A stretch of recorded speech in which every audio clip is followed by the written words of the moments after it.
Truck में सारा सामान रखा जा चुका है। बेटा और बहू जाने के लिए अपनी कार की ओर बढ़ जाते हैं।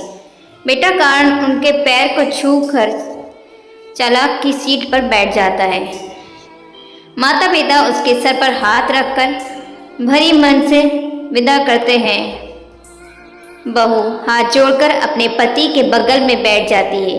कुछ देर में कार आंखों से ओझल हो जाती है। माँ सावित्री अपने चेहरे पर बह रहे आंसू को पोंछती है और पति के साथ धीरे धीरे कदमों से घर की ओर मुड़ जाती है। आज अपने दिल के टुकड़े करण को अपने से दूर जाते हुए देखकर सावित्री जी का मन भर हो जाता है।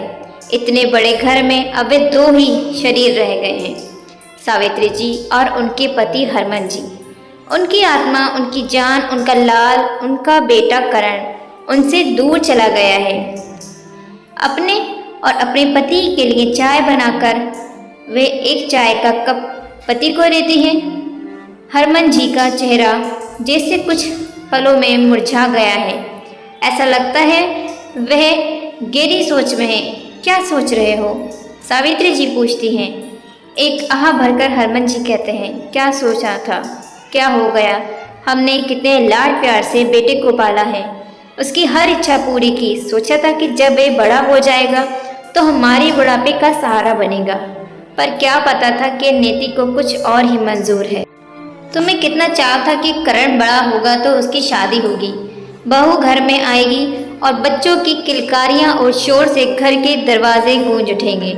अब यह दीवारें सूनी हो गईं, एकदम खामोश और वीरान, क्योंकि बेटे बहू ने अपनी अलग दुनिया बसा ली। जब करण ने बताया कि वो अपनी सहपाठी को पसंद करता है तो माँ बाप ने बेटे की पसंद को अपना लिया और धूमधाम से करण की शादी उसके कॉलेज की सहपाठी से कर दी। सुनीता सुंदर है, बड़े घर की लड़की है। अत्यधिक लाड प्यार से पलने की वजह से उसके व्यवहार में अहंकार और आक्रोश भर गया है। सावित्री जी ने सोचा था कि बहू आएगी तो वे दोनों मिलकर खूब बातें करेंगे और घर का सब काम मिलजुल कर करेंगे। पता नहीं सुनीता को रसोई से चिढ़ती, रसोई के नाम से मुंह बना लेती।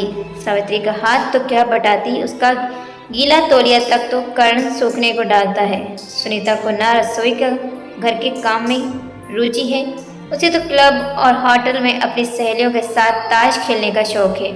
हर दूसरे दिन उनके घर में पार्टी होती है जिसमें मांस और शराब का सेवन होता है। बस यही सब सुनीता को पसंद था। ऐसे नहीं कि उन्होंने सुनीता को नहीं समझाया, करण से भी बात की, पर सुनीता ने तो यहाँ तक कह दिया कि अगर उन्हें सब कुछ अच्छा नहीं लगता तो वो अलग हो जाते हैं। उन्हें उम्मीद थी कि उनका बेटा तो बहू को समझाएगा, पर वह जोरू का गुलाम ने सुनीता को समझाना तो दूर उसका साथ दिया। बहू और बेटे ने अलग फ्लैट ले लिया और वहीं शिफ्ट हो गए। समय तो रुकता नहीं, चलता रहता है और माँ बाप को भी बेटे के बिना रहने की आदत हो गई थी।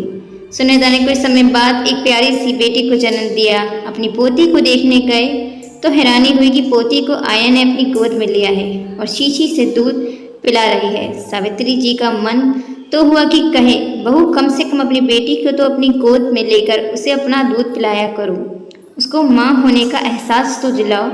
पर वह कह ना सकी, जानती थी अभी बहू भरी कोटी सुना देगी। कितने अरमान थे कि अपनी पोती को बड़ा होते देखे, के साथ खेले, पर उनके सारे अरमान बहू की जिद के आधुनिक विचारधारा में बह गए। एक दिन रात के करीब 3 बजे होंगे। घर दरवाजे की घंटी बजती है। कौन हो सकता है? हरमन जी ने दरवाज़ा खोला तो देखा कि सुनीता दरवाजे पर खड़ी रो रही है, साथ में उनकी पोती भी है। क्या हुआ बहू, रो क्यों रही हो? करण कहाँ है? सब ठीक तो है ना? हरमन जी बहू को इस तरह देख परेशान हो गए और उन्होंने प्रश्नों की बौछार लगा दी। पिताजी, करण का एक्सीडेंट हो गया, वो हॉस्पिटल के आईसीयू में है, सुनीता ने कहा तो हरमन जी सन रह गए। सुनीता ने बताया कि रात को एक पार्टी से आ रहे थे। करण अपने दोस्तों के साथ दूसरी कार में था। कार एक दोस्त चला रहा था, उसने कुछ ज़्यादा ही पी ली थी। एक ट्रक के साथ उनका एक्सीडेंट हो गया था। कार में बस करण ही बचा है, बाकी 3 दोस्तों के मौके पर ही मौत हो गई है। जीवन ने एक और करवट ली। कल को क्या होना है कौन जानता है। सावित्री जी और हरमन जी जैसे माता पिता की प्रार्थना रंग लाई। करण 3 महीने के बाद जब ठीक हो गया तो हॉस्पिटल से हरमन और सावित्री जी को बोले, बेटा अच्छा हो गया, कल उसकी छुट्टी भी हो जाएगी, हम चलते हैं, अपना ध्यान रखना। सुनीता बोली, हमें नहीं, साथ लेकर जाएंगे। हरमन जी और सावित्री जी ने उन्हें अपने अंक में भर लिया। आसमान में संध्या की लालिमा से मौसम सुहाना हो गया है। उड़ता पंछी शाम को अपने घोंसले में लौट आया है। घर की रौनक वापस आ गई। दादा दादी हर वक्त पोती के साथ खेलते रहते, ऐसा लगता फिर से उनका बचपन वापस आ गया। सुनीता हर काम में सास का हाथ बटाती। सुनीता में महसूस किया